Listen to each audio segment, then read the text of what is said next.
in the next few minutes, I will just summarize the role of the biomarkers in acute lung injury and ARDS. As you know, the ARDS is a complex disease and very heterogeneous, produced or induced by different etiologies and causes that stimulate the production of different biomarkers by different cell elements. For example, you can see the fibroblast that can produce the procollagen 3, or the endothelial cells that are producing angiopoietin 2 or the von Willebrand factor, the epithelial alveolar cells, mainly the two major biomarkers are the RH and the SPD, and different cell elements as the polymorphonuclears, the macrophage, and the monocytes that are producing different inflammatory or pro-inflammatory and anti-inflammatory biomarkers. And finally, the hemostatic system that is represented mainly by the production of the inhibitor of the plasminogen factor, or the PI1. So these components are inducing the alveolar capillary membrane injury, the acute inflammation in the lung, and the increased permeability inducing the presence of pulmonary edema. So what is important, or what we want from the biomarkers, probably is the same as Michael Nierman told us before. We need the biomarkers for an early diagnosis, to have the possibility to have a risk assessment, to see if the disease is progressing, or to know the prognosis of the disease. And finally, the treatment response, to use the biomarkers as a guide of a therapeutic intervention. And also it's important to consider that these biomarkers should be biological possible and easy to measure and to have rapid results.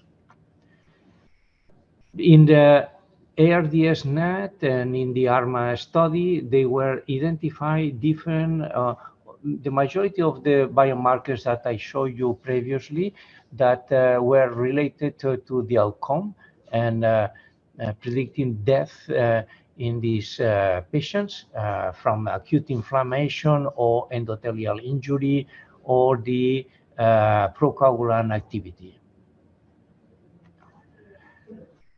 In the alveolar study, the clinical factors related to the outcome were the number of organ failure, age, the cause of ARDS, the deterioration of gas exchange, the plateau pressure, and the Apache 3. And there is also a number of biomarkers that were related to the outcome. The most important, I think, is that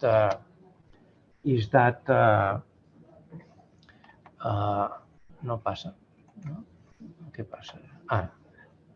The most important is that when you look on the discrimination power to predict the outcome of these different biomarkers, compare with the reduced model of taking in consideration Apache 3H, the surfactant, the fraction, and the IL-8, you see that this reduced model has an excellent discrimination power.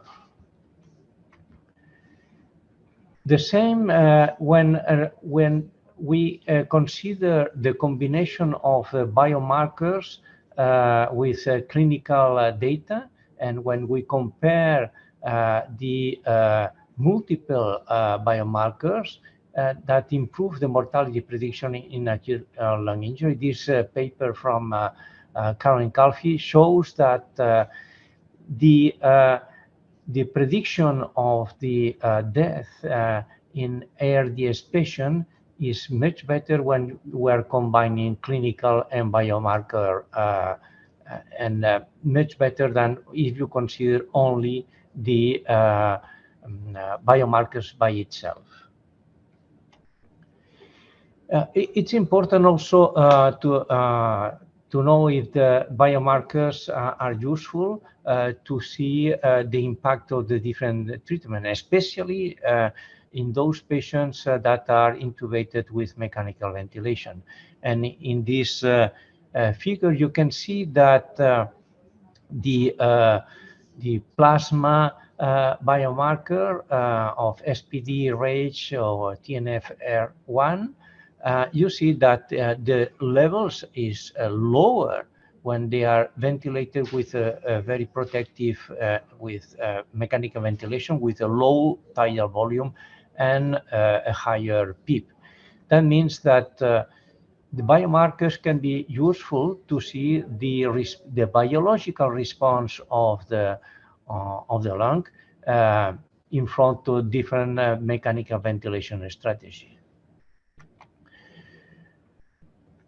The biomarkers profiles, therefore, can be a combination of the activity of the macrophage or the epithelial damage or the endothelial damage or the production, the activity of the fibroblasts producing the pro-collagen 3 biomarker.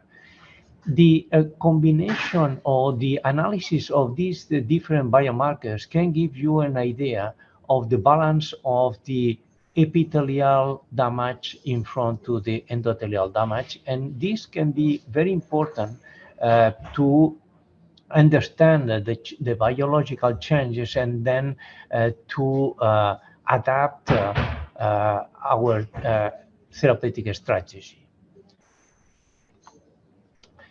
One of the big problem and controversial problem is that when we analyze the biomarkers in the lung by the analysis of the edema fluid, compared with the systemic biomarkers in plasma, there is a completely discrepancy. This is an example, for example, of you see the pro-inflammatory activity is much higher in the lung if you compare with the systemic inflammatory response. And that means that it's important to develop new systems, new methods to understand much better the response of the lung, because ARDS, there is a compartmentalization response to the acute insult. Recently, during the last years, there is many groups are interested to study different non-invasive measurements of lung inflammation by basically analyzing the compounds of the volatile aerosolized in the exhale breath. There are different methods. You can measure by the direct analysis of the exhale gases as nitric oxide or carbon monoxide, or the exhale breath condensate, analyzing the isoprostane or the myeloperoxidase compounds.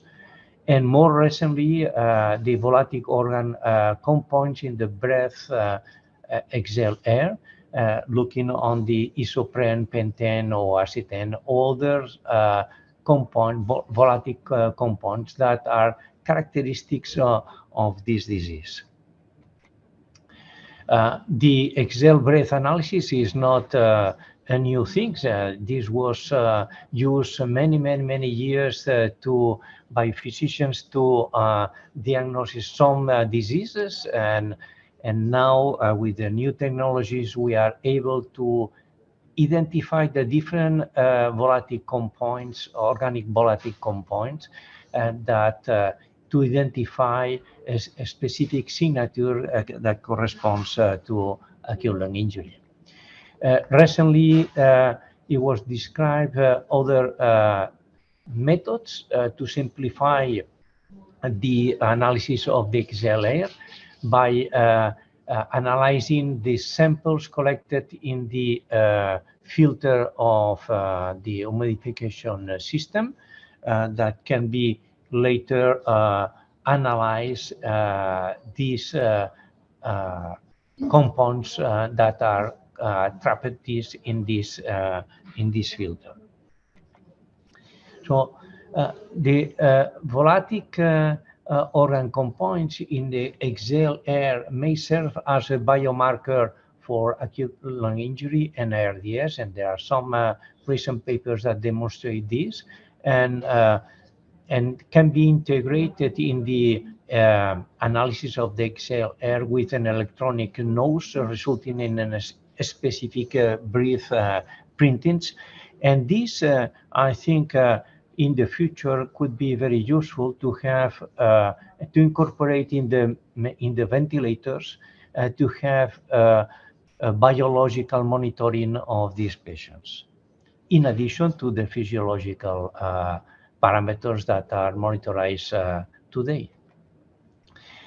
In the future, I think we need to incorporate new information on the metabolomic or breathomic or proteomics. Probably are other biomarkers that could be useful to incorporate in our studies. And finally, I think it's important to how we can translate at the bedside all this information. And I think in the future we need to use or artificial intelligence system, or to develop an acute lung injury chip that include all the clinical information as gas exchange, the lung mechanics, and the some clinical data, together with the laboratory information of the biological changes that are produced directly in the lung.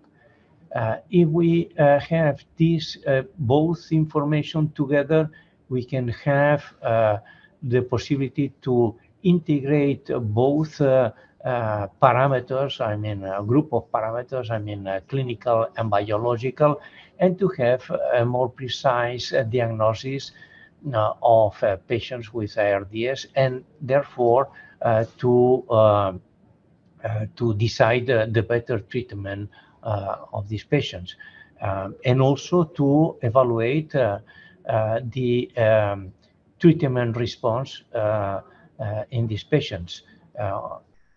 We can identify quickly if the patient have an overstress with an increase of RAGE biomarker, with damage of an excessive damage of alveolar cells, and or you can have parameters that indicate that there is a huge pro-inflammatory response that needs probably an anti-inflammatory strategy to treat these patients.